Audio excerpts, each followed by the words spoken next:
Abooluganda nange najja wano nga nina omwana mulwadde, omwana nga muzzukulu wange nga ngenzeeko basumba ababiri nga baŋŋambye nti omwana aliko omwoyo gw'okufa wadde nabbi naye bwe natuuka wano nakiŋŋamba nali sinakimugamba naye nakiŋŋamba naye ng'olwedde abasumba ababiri baali bakiŋŋambye nti omwana aliko omwoyo gw'okufa.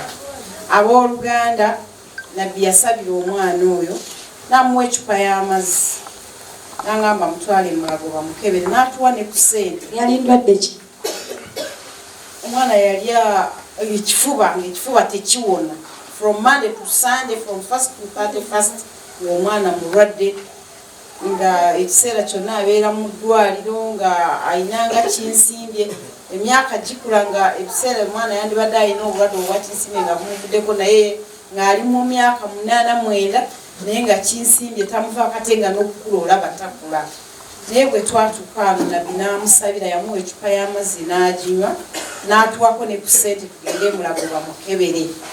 Bwe twatuuka e Mulago ne bamukebera ne bagamba tebalina bulwadde bwonna bwe balaba, TB tebagiraba, obulwadde bw'akafuba tebabulaba, wabula balaba allergy like ng'obulwadde obubeera awo nga bujja lwa sizoni ng'empewo nga ki. Kati nabbi n'ayongera otusabira n'angamba omwana mukyuseeko ku kifo. Abooluganda omwana namukyusizaako ku kifo nemuteeka mu kisulo.